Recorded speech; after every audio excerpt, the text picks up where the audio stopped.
the heck is going on? I'm gonna give you all a little English lesson right now. Werewolf is a word from the Old English language that comes from the word man-wolf. Were means man. So when Sega decided to create Sonic the Were-Hog, they're really calling him Sonic the Man-Hog. And if they're too stupid to do an entire Google search just to fix what they're basing their entire game around, what makes me think the rest of the game is well made? Actually, if I say so myself, pretty damn well. Compared to the last game, this game actually seems like it's going to be nice. But am I right? Am I wrong? Well, that's what we're here to find out. Let's jump into Sonic Unleashed.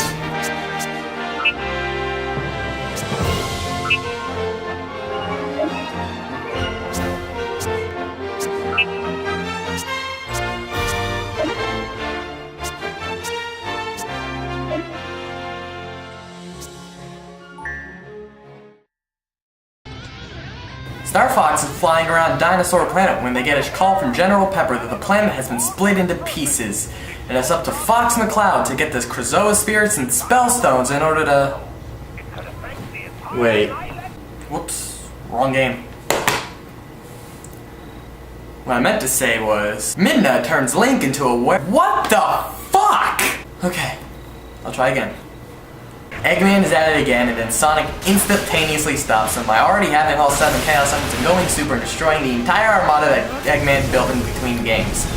Eggman, thankfully replacing Mr. Squiggles, seems to surrender, but then steals the Chaos Energy from the Chaos Emeralds and from Sonic himself, turning Sonic into a Man-Hog.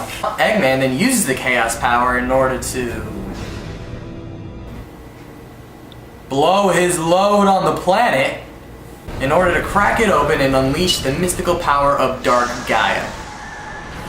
Sonic and his new friend, Chip, now have to restore the planet by bringing the power back to the Chaos Emeralds by going to the 7 temples of the world.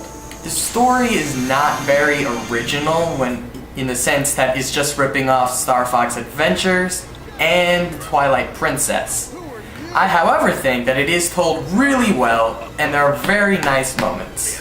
While far from the best of the Sonic game stories, it's actually pretty nice. Nothing too confusing like Sonic 06 or Shadow, but not quite as complex as SA2.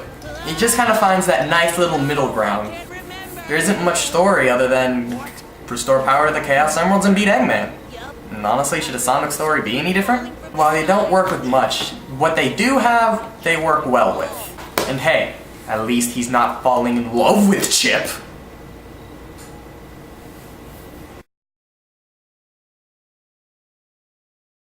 Sega went out of their way to make sure that they don't make the same mistakes from Sonic 06, such as rebuilding their internal engine from ground up to create the new Hedgehog engine. And Jesus Christ, this thing is beautiful! Keep in mind, what you're seeing is only 2 years after Sonic 06. All these luscious and beautiful set pieces and levels, oh my god! This looks like the tech demo they first showed off! Only on steroids!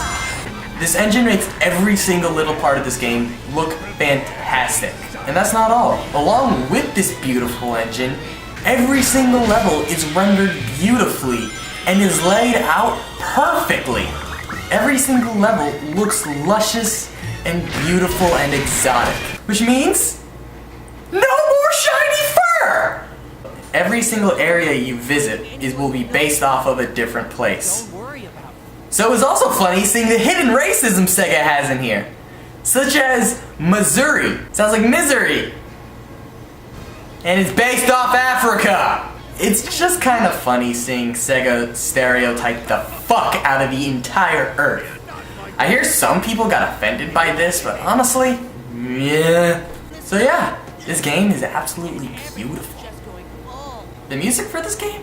Phenomenal. I freaking love the world adventure thing.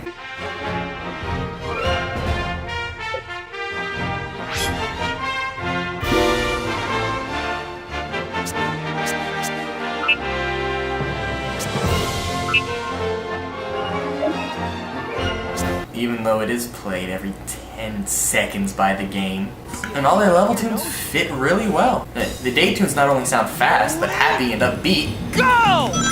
Yeah!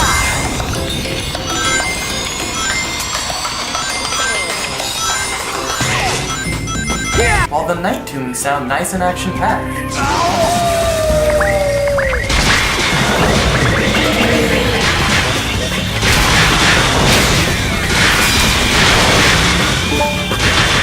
The only song that got on my nerves, and probably will get on your nerves, is the combat.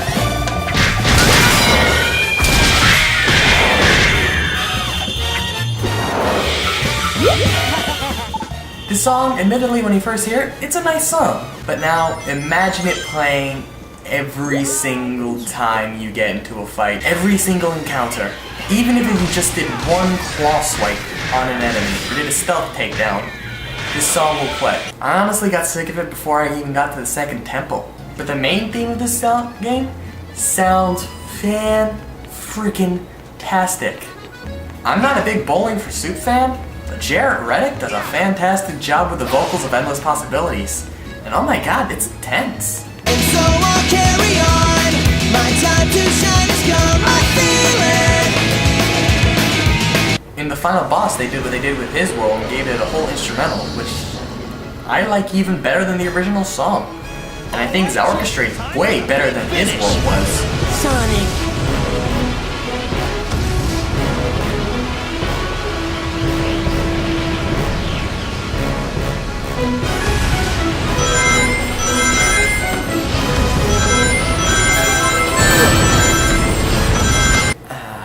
What's not to love about this game? What a horrible thing to do. We've got to go help that professor guy out, and fast. If he got kidnapped that long ago, he's got to be real hungry by now. And if I was that hungry, I don't know how long I would last. I'd rather be dead.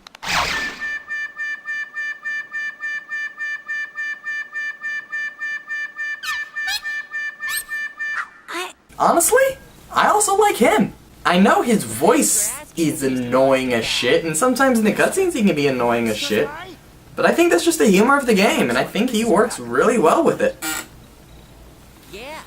And come on, at the end he takes the temples with the Chaos Emeralds and turns them into a giant fucking Iron Man. That's so cool! Hell, even throughout the game Sonic gets annoyed with Chip. But when he sees that fucking thing at the very end... Chip, you were...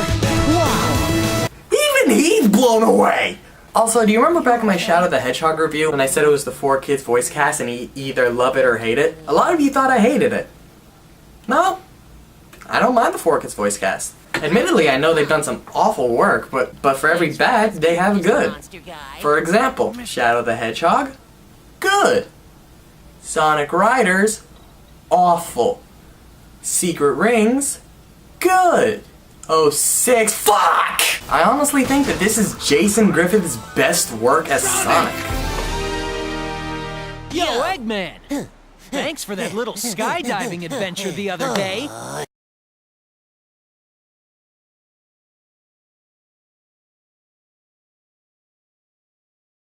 I know you guys are waiting for me to butcher this, but I'm not. I actually like the gameplay.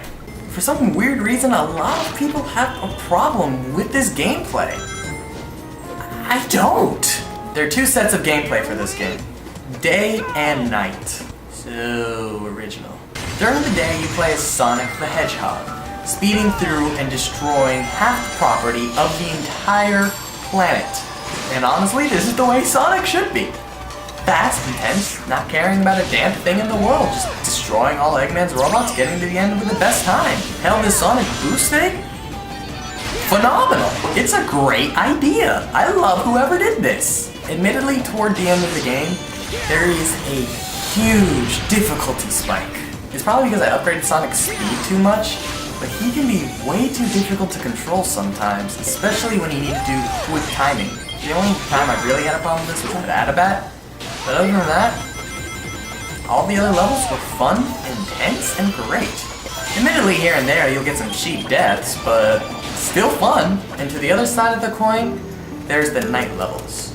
where Sonic turns into the dark, violent, destructive Man-Hog. Sonic the Man-Hog plays a lot like God of War. If you're a fan of God of War, you will feel right at home playing Sonic Unleashed. Literally, the controls are exactly the same. There are two different kinds of attacks. X for claw attacks, Y for punches. By defeating enemies, you gain experience points, which you can use to level up the Werehog or the Hedgehog. And honestly, people complain about this. I find it fine.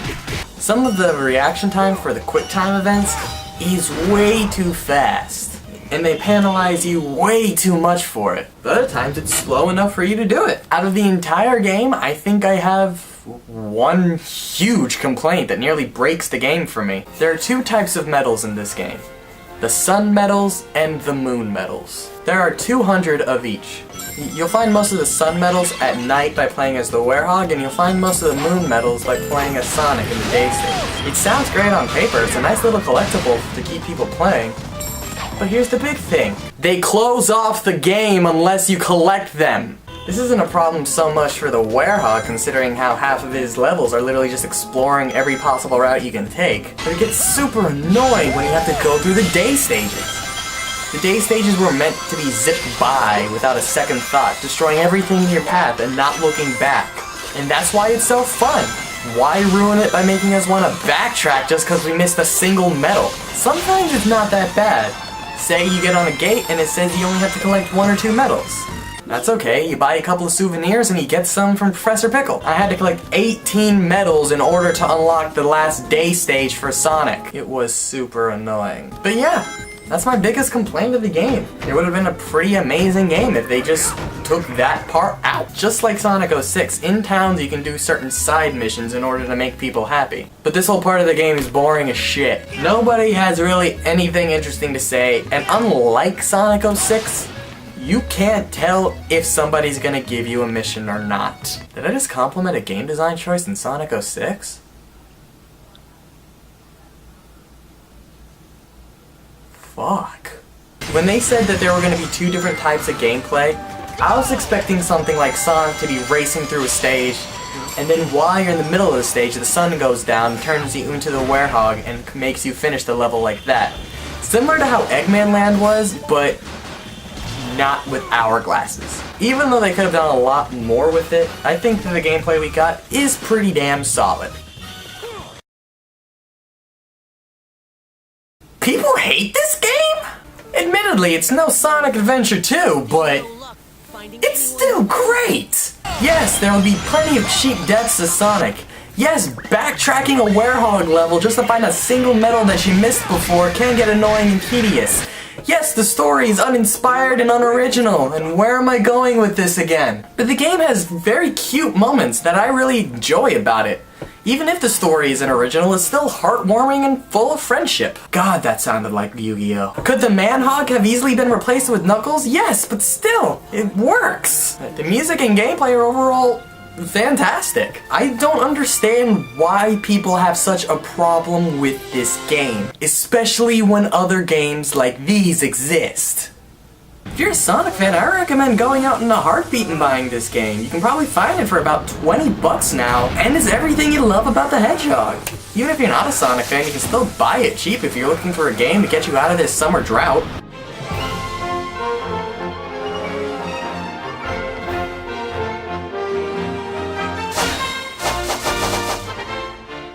So yeah, that's my 2 cents on the game. I feel like all of you are gonna flame me for actually liking the Man-Hog. But whatever, next time we tackle Sonic Colors. But that'll come after a little review I made for something else. Ciao.